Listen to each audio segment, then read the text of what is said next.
Hello everyone, this is part 30 of What If Naruto Passed the Genin test, and I hope you guys enjoy this video and to like, to subscribe, to share, and check out the playlist, to see more comment down below. Now let's start the intro. They call me a god. They call me a god. They call me a god. Join my membership, the perks are great. It's in the description. Be sure to like and subscribe, it gives me more motivation. Enjoy. 2 days later. Quick, get away and from him before he KS you. The child's voice shrieked. He's a demon. Look out.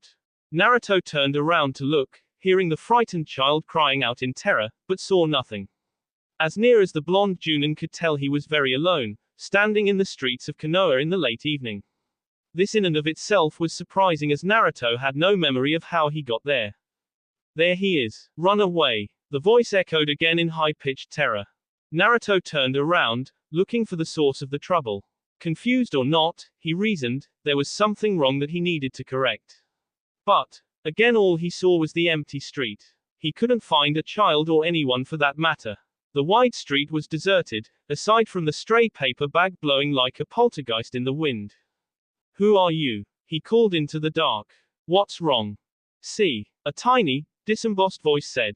He wants to kill you. He was a monster then and he is now. He is a monster now and he always will be. Don't let him see you. Don't let him see you. Naruto walked silently down the sidewalk, his mind racing with possible explanations to this mystery. The thought that this was all a dream crossed his thoughts, but it seemed far too real. The cement under his feet was too firm and the wind tossing his hair about was too real to be a dream. Is this some kind of genjutsu? He wondered. Acting on instinct alone as a chill ran down his spine, Naruto reached his right hand around to his back and groped for the handle of the ever-present amber sword, as a bead of sweat broke onto his brow when his fingers failed to find the blade. The familiar texture of the ancient wrappings around the hilt, and the weight of the laden sheath were always something he could expect to find in times of trouble, but without them, or more accurately, as soon as he realized that they were gone, the night seemed to deepen and darken. Naruto took another step forward, approaching the corner of an alley he knew would be AS end. Though there was no apparent danger, the ninja knew that appearances are never to be trusted in the world he lived in. Trusting appearances was the fault of fools and the insane as far as he was concerned. Leave us alone, he heard the voice cry again, a little louder than before. Hush, said a second voice, this one deeper than the first, but still belonging to a child. Be quiet and he might go away. Another chill ran down Naruto's spine, this one seeming to ail his limbs with tiny flecks of bitter cold. He shivered, but couldn't alleviate the cold and the numbness that was quickly seeping into his hands and feet, making him heavy. He couldn't see his breath, but Naruto knew it must have been freezing cold. Given the shivering that originated in his core and shook every part of him out to his fingers, it had to be. Naruto set his back to the entrance of the alley and breathed a sigh, trying to steady himself. Some deep-seated and morose sense of malice hung in the air. It was stifling, and immediately Naruto knew why there was no one around. He knew that anyone aside from himself would have sutured to the atmosphere, curled up on the spot, and waited to rest. The feeling had set in so quickly. Like a tiny but infectious splinter, this one in his mind, he hadn't noticed it until it was too deep to remove, and until he was shaking nearly uncontrollably with either fear or cold or both. This is stupid, he tried to tell himself. I'm a Genin, no, better than a Genin. I'm better than a damned cage. I shouldn't be acting so childishly, but. Even as he squinted to keep his eyes from shutting, Naruto whirled around and planted his feet firmly in the mouth of the alley. His fists were clenched into iron-hard knots, white-knuckled, and his eyes were wild and feral. The alley was dark enough that any normal person would simply see a wall of black between the two tall buildings, but Naruto's icy blue eyes were focused like an animal's and sensing every detail of the lane with inhuman clarity and precision. He could see every pore on every brick of the two walls of the alley just as easily as he could pick out the details of every individual hair on the two children's heads, who cowered before him. One was a boy, maybe 10 years old, wearing scrappy cloths that served as a poor excuse for a shirt and trousers, and the other was a girl, half the age of the boy, wearing the finest tailored gown Naruto had ever seen. The boy shrunk back, pulling the girl to whom he clung defensively farther from the stranger, and both children looked at him with utter terror carved into the pallid faces. The boy's brown eyes stared widely, while the girl squinted, but failed to pull her sparkling emerald eyes away from Naruto. Don't let it chaos, the boy gasped, his fiery red and shaggy hair shifting as the girl buried her face in it. I'm not going to hurt you, Naruto growled between clenched teeth, the frigid cold clinging to every inch of him, locking up his jaw. Not you, not yet, said the girl, her voice quavering. Who are you? Asked Naruto, mustering the strength to take a step forward. The children cried out in fear as he approached. The little girl wailed and cried, locking her arms in a death grip around the boy's end as he clutched at her tightly. Get away, before you chaos, she cried loudly. Hush, Sonia, hissed the red-headed boy, before it hears you. Immediately the crying faded to a dull whimper, muffled by tightly pursed lips and a little hand covering her mouth. I'm a ninja of Konoha, Naruto said tersely, forcing every word. Let me help you, I can keep you safe if you tell me what's going on. No you can't. Get away, shrieked Sonia. Rodia, he's going to chaos. I'm here to help, shouted Naruto, his feet still frozen to the ground. But I need you to tell me what the hell is going on. I'm here to save you. You killed them all, yelped Rodia, every last one of them, and now you're going to chaos too. As the wind picked up and blew the girl's pale golden hair about, Naruto felt the breeze cut right through his skin and bone, penetrating down to his madly beating heart. Any wind more chill would have instantly ended his life, but this one merely drove Naruto's frantic heart to thrum like a swarm of maddened hornets. He would have clutched his chest to hold himself together if the control of his hands had been his own. Enough, howled Naruto. Sweat was pouring over his face, only making it colder, and his face was red with fury and fear. What's wrong with you? I haven't done anything wrong. Stop making jokes and tell me what's going on. His eyes were nothing short of rabid. Just leave us alone, screamed Sonia. If you're not going to chaos, then you're just going to hurt us. Please Rodia, don't let it hurt us. Make it go away. Make the bad go away. It's evil. He's evil and I want him to just go away. Naruto's ears nearly burst with every rush of blood in his veins. The deafening pulse was unending and incessant. Even when he closed his eyes to block out the horrid image of the children, his vision flashed red as his heart drove the blood on like a river. Go away before you K again, cried the little girl. Just go away and S. A peal of thunder roared through the air, sending shimmers through the alley walls, as lightning flashed through Naruto's eyes. Another layer of shadow fell over the already bleak alley, deepening the darkness that seemed to fill every crevice in the street. Just S. Rodia howled. If you're S you can't hurt us. Naruto clenched his fists and closed his eyes. His blood throbbed through his veins as the wind picked up and sped through the alley like a gale, tossing Naruto's blonde hair about and whipping through Rodia's ragged clothes. S. Shouted Sonia. Shut up. Naruto screamed as he charged forward. He reared back and called on the familiar demonic power that had so long been his slyest weapon. In a flash his sizzling claws sped downwards. Naruto had been aiming for the children, though his eyes were closed so he couldn't tell who he hit. Someone however screamed, so Naruto knew he'd struck one of them a mortal blow.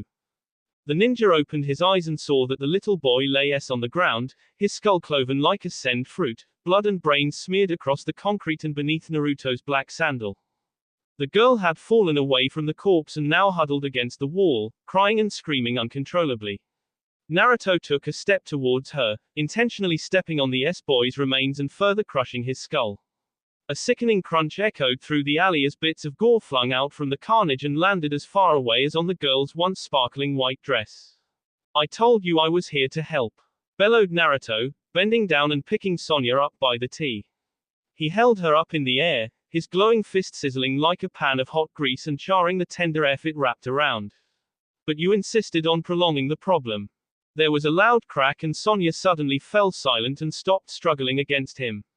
Her legs stopped kicking and her emerald eyes washed over with blood that spilled down her cheeks in a rivulet of crimson tears. Slowly her tiny mouth dropped open. Naruto glared into her eyes furiously as her chest stopped heaving. Suddenly his own eyes burst open wide and the red chakra instantly vanished into thin air. He didn't let go of the little lifeless body he still strangled, but his mouth fell open and clear tears began to flow down his face. Slowly he loosened his grip and the body dropped unceremoniously to the ground.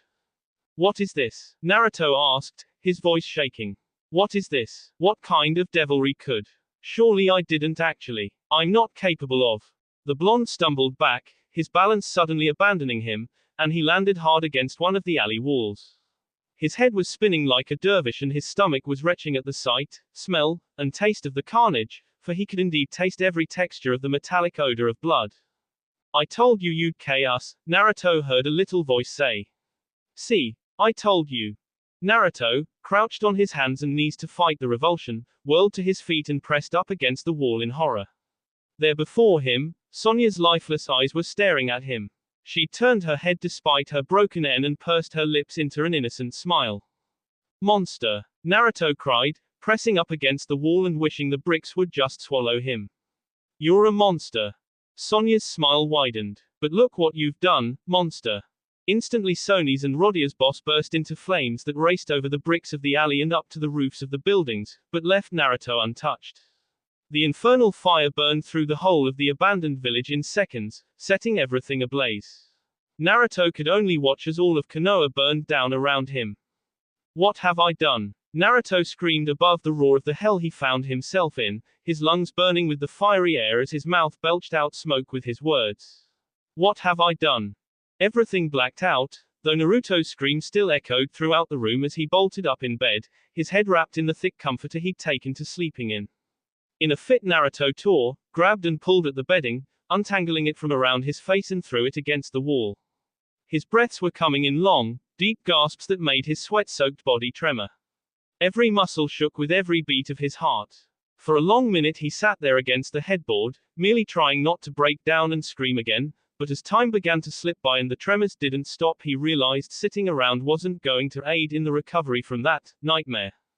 He stood up, his muscled and tightened frame illuminated and brought into stark detail by the sunlight streaming in from his bedroom door. On bright days the light from the living room windows could easily reach down the stairs and into his bedroom, and Naruto staggered from his bed to the door to the house's private bathroom, and nearly fell through it.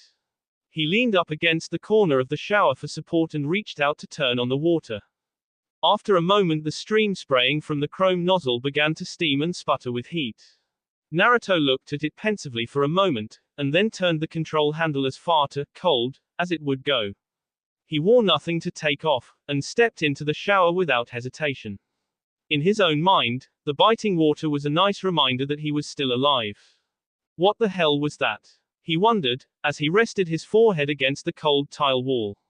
I wonder if that's how my victims felt when I used some of Jiraiya's genjutsu on them. Brutal. Naruto ran through his mind what a normal bathroom routine would be and quickly set to work on it, showering in the frigid water and then brushing his teeth with a towel DRD over his hair, trying not to think about the nightmare. Maybe I'm just paranoid, he mumbled after rinsing the last of the toothpaste out of his mouth. I just finished furnishing my house, after having just gotten back to Konoha, after having just found Orochimaru's trail near the village, after just having finalized my plans. He glanced up in the mirror and checked his face, for what he wasn't sure. Naruto, you've had a full plate lately. His brief monologue was interrupted as he heard someone knocking on the door upstairs. And it only looks to get fuller, he groaned. After shouting for his visitor to wait a moment, Naruto threw the towel around his waist and checked to make sure he was as decent as possible be given that he was essentially then walked upstairs, doing everything he could to seem composed. Kakashi-sensei, Sakura, Naruto said, minorly surprised when he opened the door and found the two Genin standing on his small porch. Something I can do for you? Yes, said Kakashi matter-of-factly. Though you may wish to get dressed first, I need to talk to you at the Hokage's office as soon as you can find time. You mean your office? Naruto asked, an edge of sarcasm in his voice. Soon it did leave you in charge after all.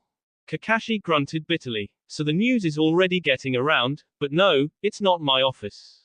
I don't want it and I pleaded for the job to fall to someone else. Now get dressed and come with us. Right, mumbled Naruto, turning around and walking through the living room and back down the stairs. Kakashi glanced over at Sakura slyly. You can stop staring dumbly now, said the silver-haired Junin, snapping Sakura's attention away from Naruto's less than fully clad form. Well, this should prove interesting, Naruto mumbled, pulling the black ambu shirt over his head and fastening the jet braces around his forearms. He reached over to the nightstand by the bed and picked up the sheathed amber sword and fastened it to his back. As a last step of getting ready, he pulled a thick, black leather belt out from under his bed and fastened it securely around his waist. The leaves embossed in the belt wound through the leather in a continuous vine. He sprung back up the stairs, his padded boots silent on the carpet. "Ready when you are," said the blonde, finding that Kakashi and Sakura hadn't moved from their spots on the porch. "Good," said Kakashi. SC. Tsunade roared and lunged forward, slamming her fist square into the enemy ninja's jaw. The air resounded with a loud snap as the bones in his face splintered like balsa under the crushing blow. The nin flew back through the air until a tree stopped him in his path. Before the first opponent had even fallen to the ground, Tsunade whirled around, raised her leg over her head, and ferociously roundhouse kicked another assailant in the chest. "No mercy," shouted Tsunade as she leapt behind another ninja wearing a Kiri forehead protector, wrapped her arms around his and jerked her body around, breaking his larynx. "Don't let any of them get away." The Hokage glanced around, seeing that her entire unit of 10 Chunin and a Junin were engaged in combat with no less than 30 Kiri nin. In one fluid motion, Tsunade both stomped the tea of the Kiri nin on the ground at her feet, and leapt into the air. She reached out and grabbed the leg of an airborne enemy, spun around and flung him into a nearby tree. No one had time to decide whether the loud cracking was the unfortunate ninja's bones or the tree breaking, but the tree looked unharmed. Tsunade heard a metallic ring and felt an impact on her back. She whirled around, grabbing with her bare hands the sword that had harmlessly struck her armor. The enemy ninja could only watch in horror as the dangerously beautiful kunoichi sped the blade from his hands, twirled it in her bleeding fingers, and drove the tip through his eye. Tsunade groaned and balled her wounded hand into a fist as the last of the hostile ninja fell backwards, his own sword protruding from the hole in his skull. The Hokage looked around to make sure the fight was indeed over, but there were only nin with leaves on their uniforms standing, so she didn't worry. "How many s?" asked the elder kunoichi. The ebony-haired Junin looked around and performed a quick body count. 32 Kiri ninja s, he said, his voice strained but even. "But it looks like they ked Umbro and Taki." "Bastards," mumbled Tsunade. "We're not even out of the goddamned fire country and we're already running into units of ninja. Kija-san, go ahead and scout the area. Make sure we won't be walking into another ambush." One of the Chunin bowed low and raced off into the forest. His clothes were basely dark green, but spattered with patterns of olive and even dark brown. This effective camouflage made it nearly impossible to pick him out in the underbrush as Kija-san ran, clinging to the shadows of trees and tall bushes. "I thought all the Kirinin would be in the wind country by now," said the Junin. "What are stragglers doing this far back?" "I don't know," said Tsunade. "But don't you think it odd that they seemed just as surprised to run into us as we were to find them? Do you think this was an ambush at all or just a chance meeting?" "Hard to say," muttered the Junin. "But I can't see what they'd be doing this far from where the battle is supposed to take place unless Kiri is holding some of its forces in reserve. Or maybe they sent this team to wait until you left Hokage-sama, with orders to stalk us. Maybe the mist is waiting until the battle actually starts to move in all of its forces," said one of the Chunin sheepishly. "If that were the case, then they could catch us off guard and on all sides once we get to Suna. It could be any number of things. At any rate," said Tsunade, "standing around talking about it isn't going to get us any closer to where we're needed. It doesn't really matter why they were this far back, just that they're all us now. For the present we need to keep Hokage-sama," Kija-san yelped, jumping through the brush and landing next to Tsunade in a huff. "Catch your breath," said the Hokage, turning to the Chunin. "What's the matter?" "I ran back here as fast as I could." "There's up ahead in the forest," said Kija-san, pausing for breath. "An ambush?" asked the Junin. Kija-san shook his head. "No. I found one of our units, or what's left of it at least. There's a clearing up ahead where there was some kind of M." asked Tsunade. "Just come and see," said the Chunin. "It's not far." "Lead on," said the Hokage. Kija-san nodded, then turned around and bounded off into the brush, followed immediately by the 8 Chunin, the Junin, and Tsunade. "I apologize for Kija-san," said the Junin quietly to Tsunade. "He's still young for his rank and he tends to get carried away." "Don't worry," said the Hokage. He's able-minded enough and his uncanny ability to be stealthy more than makes up for his inexperience. The group of ninja came to the sudden break in the forest and broke into a sunlit clearing. Everyone gasped. Scattered throughout the copse were nearly 6 dozen S-boss, each one wearing some form of the Konoha insignia. Each corpse had a look of terror frozen in its face as it stared up at the sky through empty eye sockets. The skin was stretched tight over their bony frames like fabric over wooden skeletons. Spread out, ordered Tsunade. I want a body count and an explanation before we move on. Suna can wait a few minutes. The Hokage watched cautiously as the remaining nin slowly made their way between corpses, giving him a quick once-over and then moving on to the next. The Junin stood at her side with his arms crossed across his chest. The shuriken in his hand was twitching as his eyes scanned the field. This is bad, thought Tsunade, looking at the S-boss. They look like they've had all the blood, all the moisture for that matter sucked right out of their boss. What could have done this?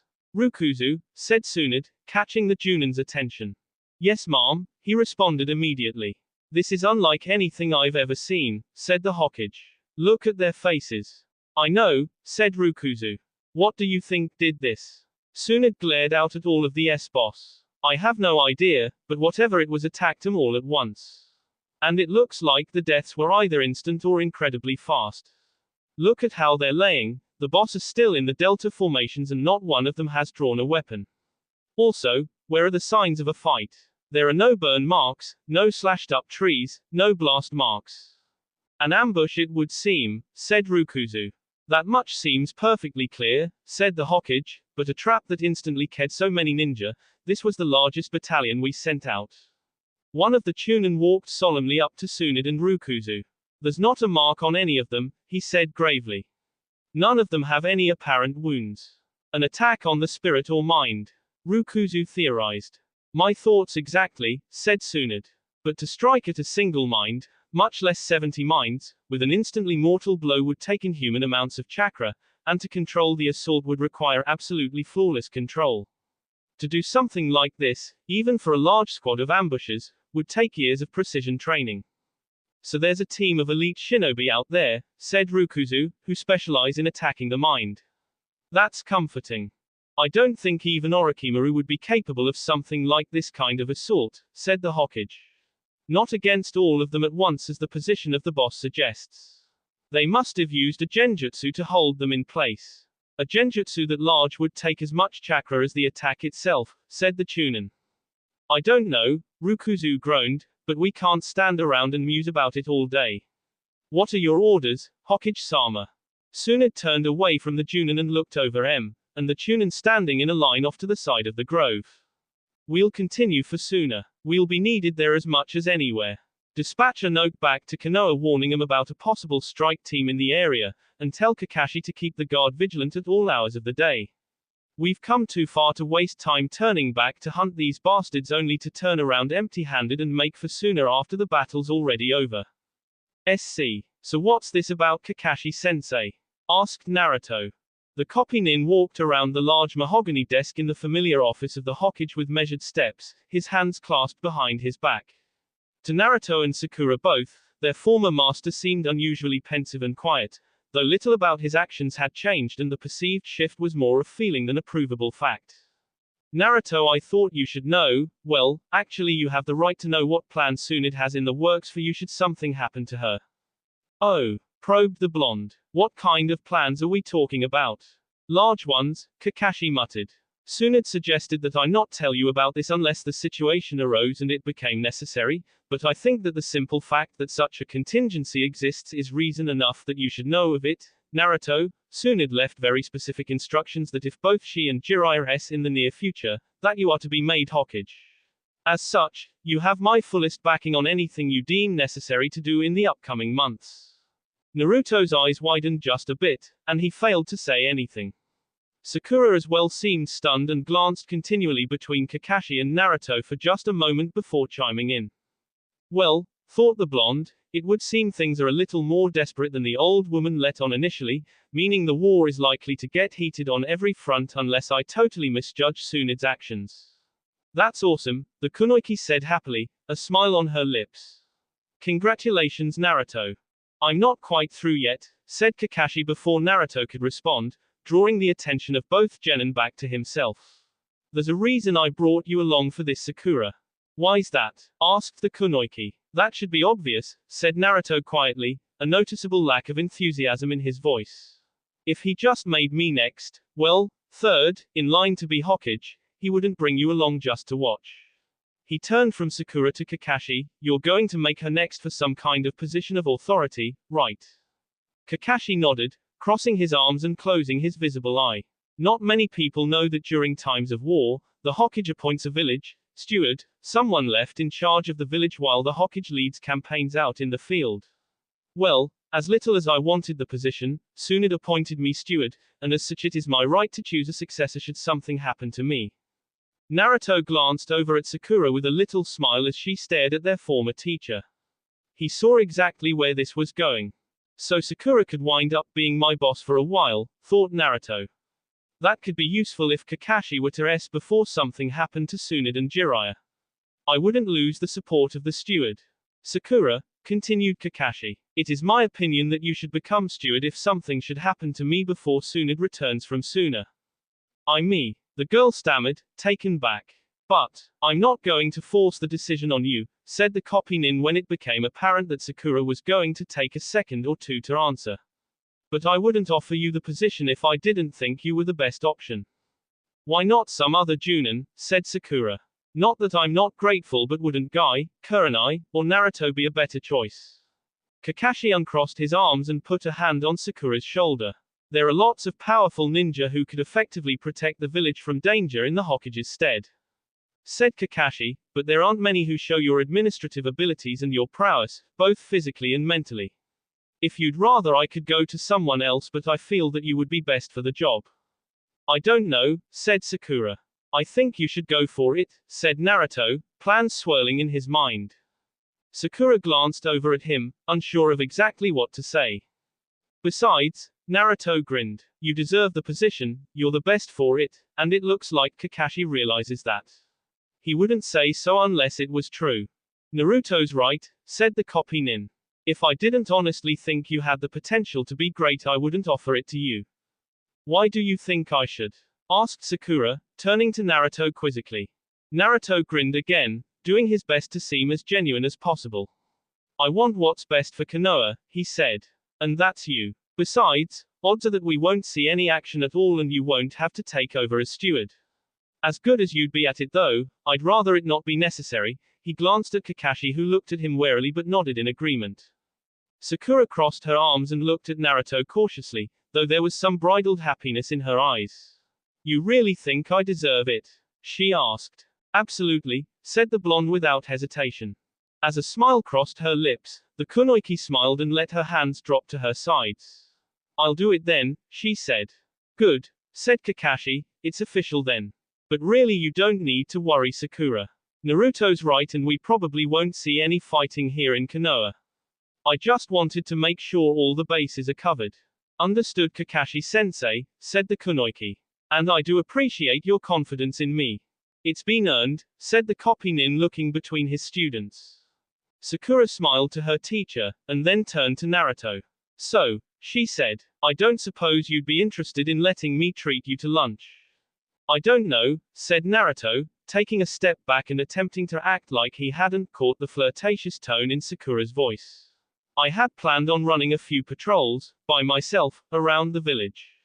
Not a bad idea, said Kakashi, but why not go to the kin and ask if one or two of them wanted to run patrols with you? It would give those overly trained Hyugas something to do, and Neji himself might even want to tag along. Well, the idea was to go alone to keep things quiet, said Naruto crossing his arms. All right, said the kunoichi, a somewhat defeated tone in her voice. Naruto smiled inwardly to himself, then turned to Sakura after putting on a condoling face.